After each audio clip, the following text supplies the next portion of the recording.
Hello সবাইকে, আমি প্রিয়াঙ্কা মুর্শিদাবাদ থেকে। আজকে যে ভিডিওটা তোমরা দেখছো এইটা হচ্ছে আমার একটা চ্যালেঞ্জের ভিডিও। আমি 30 দিন চ্যালেঞ্জ নিয়েছি যে আমি 30 দিন পর পর হাঁটবো।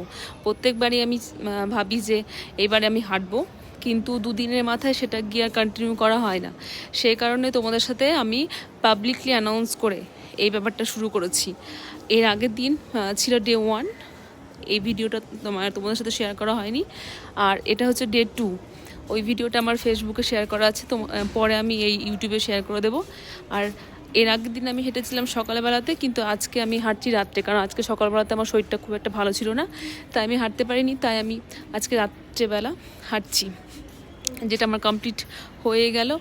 আর মাথার মধ্যে একটা, যখন থেকে চ্যালেঞ্জ নিয়েছি তখন থেকে মাথার মধ্যে একটা কাজ করছে যে আমার তো আজকে সকালে হাঁটা হয়নি, কতক্ষণে আমি হাঁটাটা কমপ্লিট করব আর তোমাদের সাথে শেয়ার করব। এইমাত্র আমার হলো, আর এইমাত্র আমি ভিডিওটা পোস্ট করছি। মোটা মানেই তো রোগের বাসা, আস্তে আস্তে অনেক রোগে আমাকে ধরে নিচ্ছে, যেমন থাইরয়েড অলরেডি হয়ে গেছে আমার। আর এমনিতে আমার সিজারিয়ানের পর আমার গলব্লাডার ধরা পড়েছিল, তারপর গলব্লাডার স্টোন, ওটা অপারেশন করে নেওয়ার পরে আরও অনেক সমস্যা হয়েছিল। সেই কারণে একটার পর একটা অপারেশন হওয়ার পরে শরীরটা আমার আরও ফুলতে শুরু করে, লাস্টে তো থাইরয়েড ধরা পড়ে। আর এখন বেশি ফুলে যাচ্ছি থাইরয়েডের জন্য।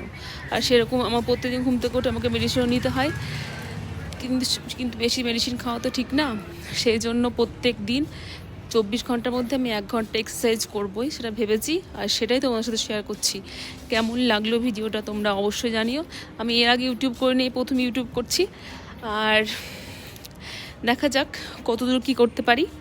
আর ভেবেছিলাম বাইরে হাঁটতে যাব, কিন্তু আমাদের যেহেতু একটা সুন্দর ছাদ রয়েছে আর রাত্রি হয়ে গেছে, সেজন্য আজকে ছাদেই হাঁটছি। যেদিন যেদিন ইচ্ছা হবে সেদিন আমি বাইরেও যাব। তবে হাঁটা নিয়ে কাজ, স্পিড নিয়ে কাজ, সে রাস্তায় হোক কি বাড়িতেই হোক, কমপ্লিট করলেই হলো। তবে তোমরা যারা মোটা আছো আমার মতো, তারা যদি এই ভিডিওটা দেখে একটু হলেও মোটিভেট হও, তাহলে তোমরাও শুরু করো বাড়িতে। দেখবে যখন পাবলিকলি কোনো কিছু অ্যানাউন্স করবে, তখন তার দায়টা অনেকাংশে তোমাদের বেড়ে যায়।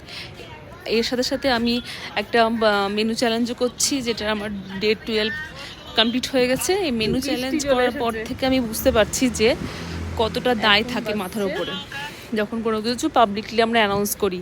সেই কারণে আমার বুদ্ধিটা এলো, আর আমি এই হাঁটার চ্যালেঞ্জটা শুরু করেছি। তবে আমি সাহস করতে পারিনি। মেনু চ্যালেঞ্জ তো 100 দিনের করেছি, কিন্তু এই হাঁটার চ্যালেঞ্জটা আমি অত সাহস করে উঠতে পারিনি, তাই 30 দিনের করেছি। দেখা যাক, আজকে ডে 2, ডে 1 ভিডিওটা আমি পরে পোস্ট করবো তোমাদের সাথে। থ্যাংক ইউ সবাইকে। শুভ